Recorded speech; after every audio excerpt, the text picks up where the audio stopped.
আমরা আগেই বলেছি হাইকোর্টের শুনানির সাথে আমাদের দাবি সম্পর্ক নেই। আমি নারী হয়ে নারী কোঠা চাই না। যদি আমাদের দাবি না মেনে নেওয়া হয় তাহলে আমরা আরো কঠোর কর্মসূচি দিতে বাধ্য হব।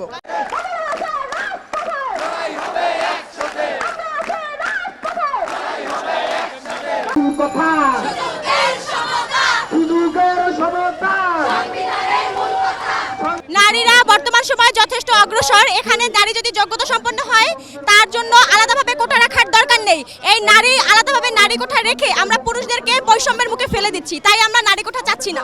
আমি নারী হয়ে নারী কোঠা চাই না।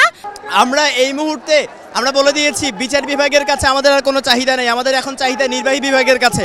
আমরা চাই সংসদে আইন করে কোটা প্রথার একটা নির্দিষ্ট সুরাহা করা হোক। কারণ আজকে বিচার বিভাগ কোনো একটা রায় দিবে, 1 মাস পরে দেখা যাবে যে আবার মুক্তিযোদ্ধার যারা আছেন কোটার পক্ষে তারা আবার রিট করবে, এই মামলা দিয়ে আবার তারা জিতে যাবে। কারণ সংবিধান তাদের পক্ষে, সংবিধান পরিবর্তন করার প্রয়োজনীয়তা আছে। সুতরাং আমরা চাই এখানে সংসদে আইন করে যেন কোটা প্রথার একটা সুরাহা করা হয়।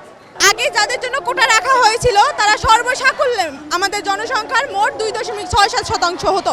2.67%-এর জন্য যদি ডাবলও করা হয় তাও সেটা 5% হয়।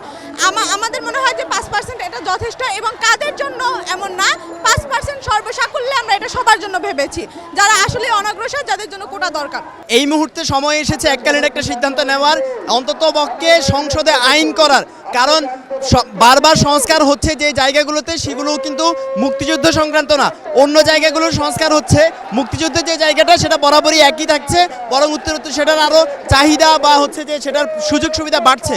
তা আমরা বিশেষ করে মুক্তিযোদ্ধা কোটা সহ যে বিষয়গুলোতে এখন আর কোটার প্রয়োজন নেই সেগুলো যেন সংসদে আইন করে এটার একটা সুরাহা করা হয়, আমরা সেটাই চাচ্ছি।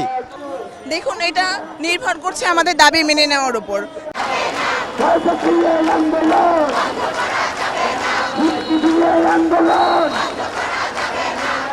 কেবলমাত্র আদালতের শুনানি নয়, নির্বাহী বিভাগের সুনির্দিষ্ট নির্দেশনার পরই সড়ক ছাড়বেন কোটা সংস্কার আন্দোলনে আসা আন্দোলনকারীরা। শুধুমাত্র অনাগ্রসরের জন্য নয়, 5% সামগ্রিক কোটা থাকবে এমনটাই বলছেন তারা।